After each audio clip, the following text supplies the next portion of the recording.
From a testing perspective, you guys just did Hyrox this weekend. Would you say that Hyrox is a effective test of aerobic capacity and one that CrossFitters now in mass are probably going and using it? Is it a good one to test them and transfer back into the CrossFit space? Yeah, that's a good question. I think it depends, right? So for a large majority of people, and from what I witnessed, it is not a great test of aerobic capacity because of the limitations from the running volume and some of the movements themselves. So if you go watch the elites at the top level, they're running at like threshold max heart rate the whole time and they're moving fast. And in all the sub movements. Yeah. Adam told me Matt Gilpin's heart rate, 180? He averaged 181 for the 58 minutes that him and Trevor I don't want to say just heart rate because you could blow up and it would stay there the whole time, but you're still not moving fast. But the elites, those that have the ability to tolerate that level of running volume and move the stations pretty quickly, were able to really test the limits of their aerobic capacity. Most other people, it was more of like just for lack of simpler terms, like an aerobic endurance test. It's like what low sustainable rate could you just operate at to get through for an hour? So I would say like that's where a large majority of it, people are walking in it. Like if you're walking in it, you're not like necessarily testing that in the same way as someone who doesn't have a limitation that can run 8K super fast and blow through all the stations. You have to have a huge aerobic base to be able to push for an hour at that type of a threshold. Usually in the endurance like communities and stuff, like 90 minutes is kind of the mark where they're like, okay, this is where it kind of shifts more into like being an endurance-y test. But I think for CrossFit trained athletes and power-based athletes, that time from 90 minutes starts to get compressed closer to like 30. Like I think if you extend most CrossFitters past 30 minutes, then you'll start getting cramping issues and things like that. Funny, that's when my cramping issues showed up. Well, it's because your training doesn't support it, right? It's supporting all the other CrossFit stuff. You're doing a lot of strength, a lot of barbell cycling, and that doesn't mean it's bad. You have to. Like in order for you to potentially be a really good qualifier-based, make the games inside the gym athlete, it means that you're less good at CrossFit or Hyrox. Like that is like, it's just the trade-off. And if you wanted to say, hey, I'm going full-time Hyrox, you'd probably lose 10 pounds and run a hell of a lot more and become less CrossFit. So I think it's just like, picking a test that's appropriate. So some people, Hyrox might be a good like proxy. And for some people, I'd say for that reason, it's just bad. It's just not a good test for training their aerobic capacity without taking on a lot of injury risk. Yeah. I mean, if you're looking at like, I want my endurance to be better, like my ability to do something longer than, you know, a traditional 5 minutes. Yeah. Like it's going to do that. You're out there, you're working out for a long amount of time. But if we're being like specific to truly testing like what aerobic capacity means, like you got to remove a lot of the limitations that would stop you from sustaining for a long amount of time.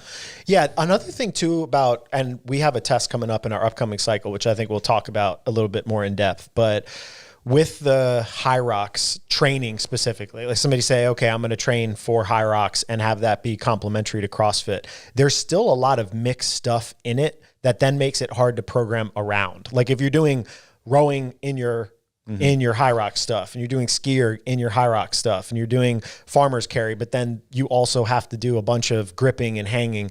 The balance of those two things I would think could potentially be hard, but you guys both, I mean, you prepped it. I didn't prep much. Oh, you just jumped into it. Yeah, I prepped the run. Timing was not set up well with the age group semis for us to prep much for Hyrox. It was basically trying to get him resilience enough to it. 2-week crash course. Which kind of worked. Hey, I finished. I didn't walk. Yeah, that's good.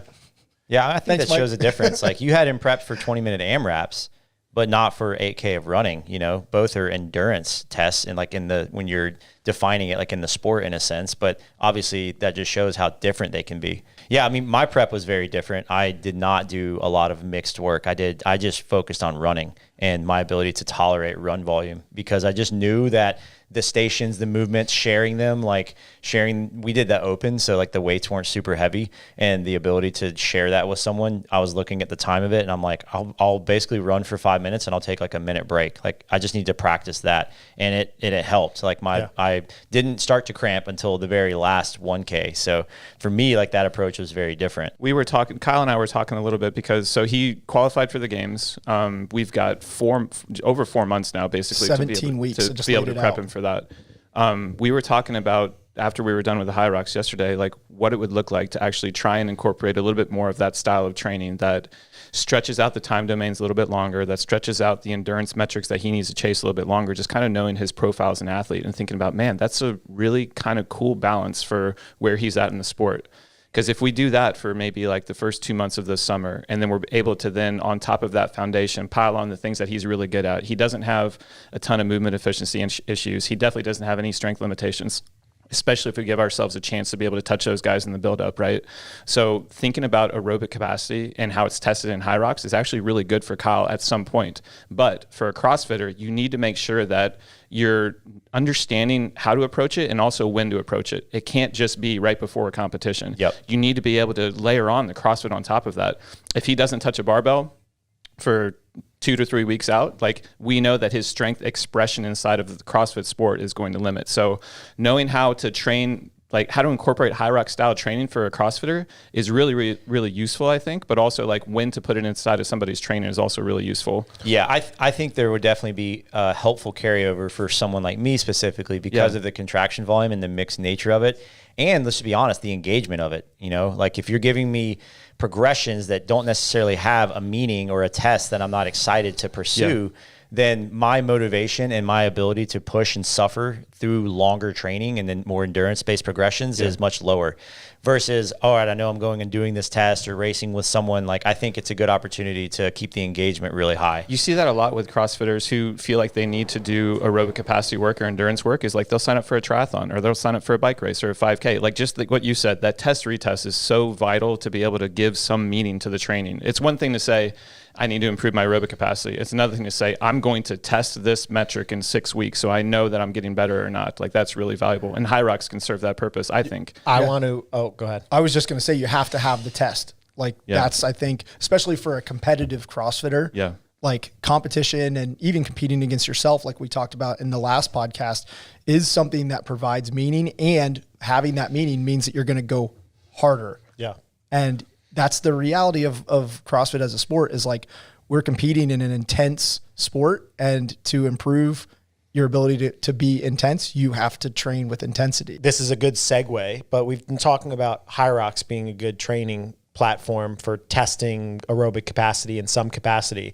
But I think we'd all agree that there's some limitations to it. Like as an example, there's 100 wall balls in it. If you're also on a squat progression and doing thruster burpee progressions, it's like, all right, well, do you need to add these into your preparation if you're not doing a Hyrox and you're just trying to do it in CrossFit? So how would you build a test differently that's more appropriate aerobic capacity for somebody that's competing in CrossFit and online qualifiers? Yeah, I was going to say we should make Adam answer. Because I wrote the test. How would you theoretically do this? Well, I didn't think about it in terms of trying to like work my way back from Hyrox. We just kind of got there with the conversation. But I think when I think about testing aerobic capacity in the sport, I do think about a time window of probably like 20 to 25 minutes. Yep. I think for most people, that's a time domain that is probably at the upper end of where they're going to get tested. Now, if you get to an in-person competition, especially at the high level, you can easily stretch out to 45 to 60 minutes, but that's just not the reality for most people.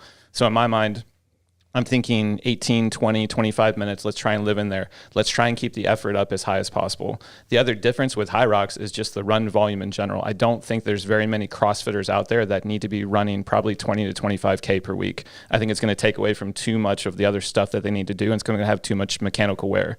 So the run volume of the test, I wanted to keep down a little bit. I also wanted to have a little bit more of a balance between what you could do as a higher power athlete versus just like a good running endurance athlete. Because I think that's important with the sport as well. There's going to be places where you're just testing running, but more often than not, there's going to be a machine that's tested as well. And a bigger athlete's ability to express endurance in a machine is going to be different than a smaller athlete, right? Their, whatever you want to call it, their bandwidth to be able to express their endurance. Go ahead, Kyle. I captured some data on that last summer. And basically what I found is that most elite male athletes are around 1 calorie per pound of body weight for a 10-minute test. And so right on, spot on with where you're going with this is a 200-pound athlete is likely going to be producing 1 calorie per pound of body weight for a 10-minute test, where someone who might be a better runner that weighs 175 is looking at 175 calories in that 10-minute time window. Yeah. There is some plus or minus there, but it really did fall for semifinal level athletes pretty much right on that. Yeah.